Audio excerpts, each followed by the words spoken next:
Hey, good morning, everyone. It is actually not the start of a new week, but kind of ending last week's activities.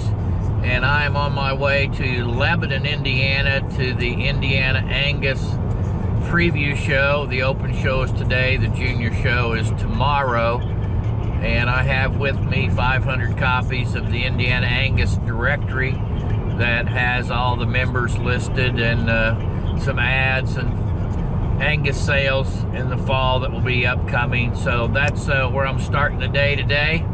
Left home about 6:30. I believe the show starts at 8 o'clock this morning up there. I will not quite make it for the start, but I don't necessarily have a role.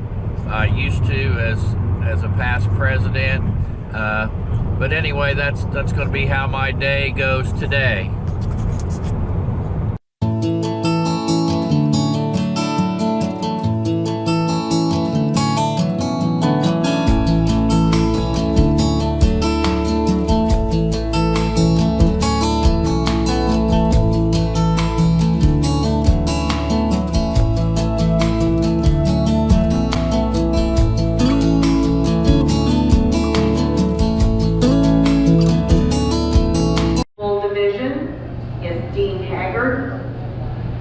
With HAG trade-off 317, and coming in from the senior division is Joe Horseman with AR Horseman High Society 207.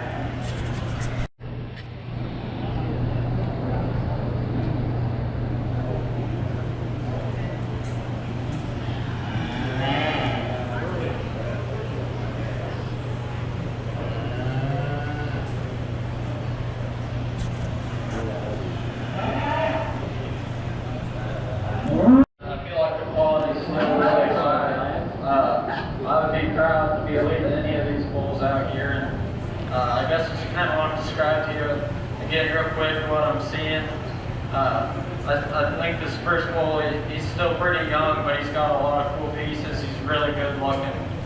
He's got tons of body. He's still pretty young. I hope he has plenty of mass. I guess that's just something that we're right to see coming down the road, but I think for his age, he has plenty. The bull of the second division,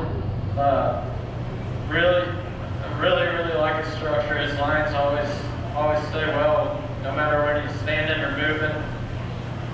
He's got plenty of body. He's got plenty of mass.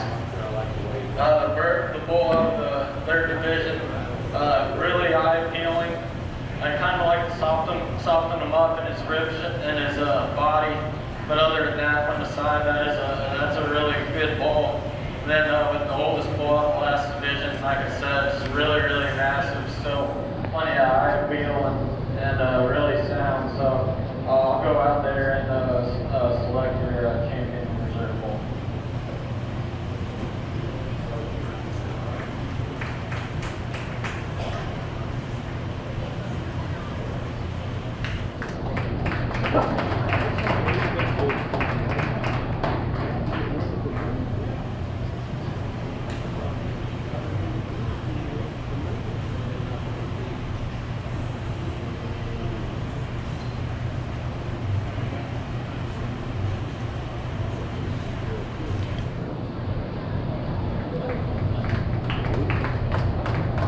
Congratulations to Joe Horseman, exhibiting the overall champion Angus bull with AR Horseman High Society 207, and your reserve goes to Kylie Carr with KNC Bull Leader RAF.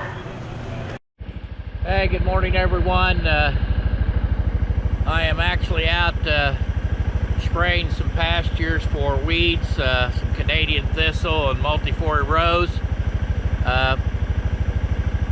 The video that you saw of the Angus show yesterday is the bull show, and that was the championship drive of the bulls. So this is not a very exciting endeavor. I just drive around with the four-wheeler. I have a 15-gallon tank and spray for weeds, so I'll try and get some of that on film for you.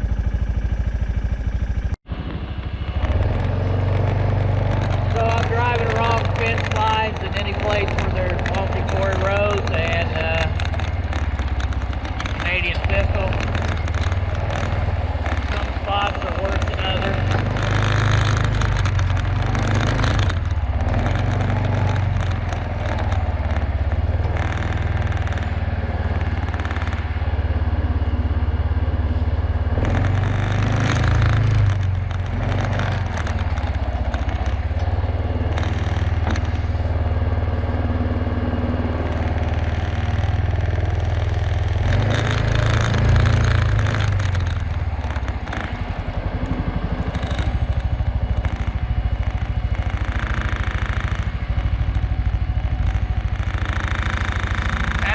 see, there's also some ironweed.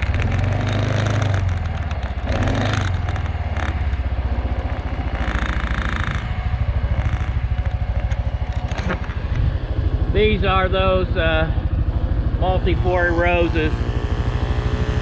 That's an invasive species.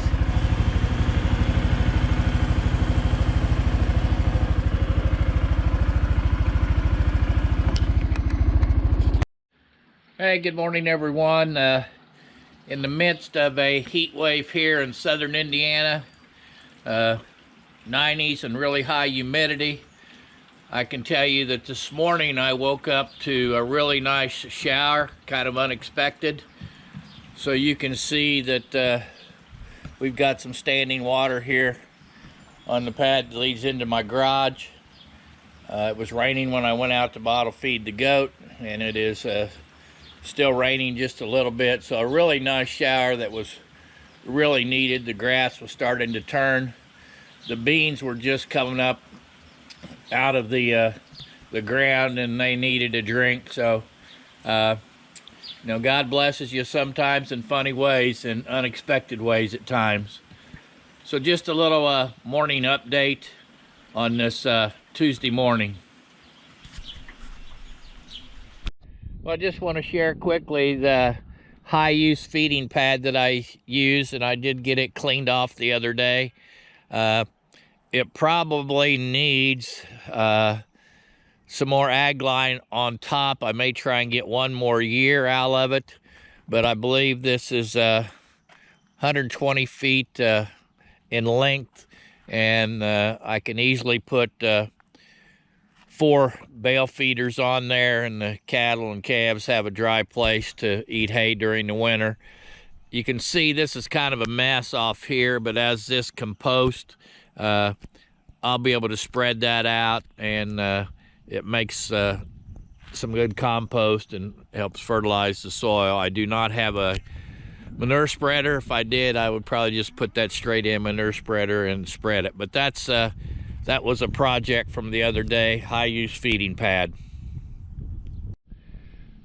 Well, I'm hoping you can see this. These beans were planted on June 11th, and we hit a really dry spell and really hot weather and humid.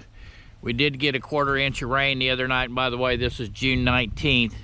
Hopefully you can see these rows of beans now that are clearly visible out here in the field. Hopefully this heat won't last too many more days, and we get a little break in the weather. Well, folks, I got to tell this story that I just heard that I think you'll find a little bit humorous. A gentleman, he really didn't have a lot of agriculture knowledge, had purchased some chickens. And by the way, this is a true story. I'm not making it up. And later, after he'd had these chickens for a while, he was asked about how the chicken business was going, and he said, it's going okay. He said, but this one chicken is really, really good. He said, the other ones said they're not doing anything. He said, this one hen said, every day I'll go out to gather eggs, and said,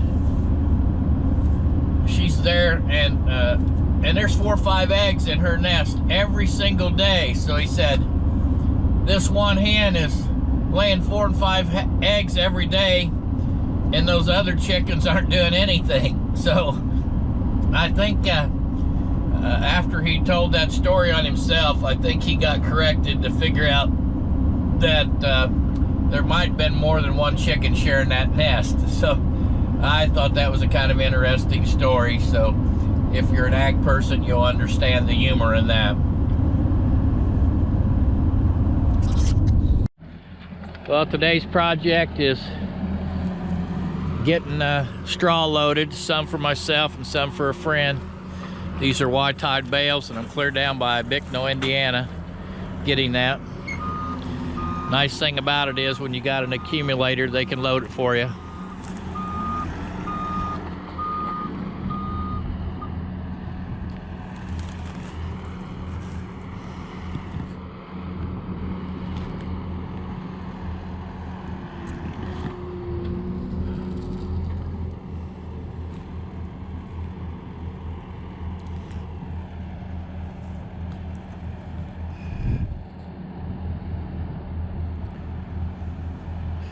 case you're wondering, the temperature is in the 90s here in southern Indiana with high humidity.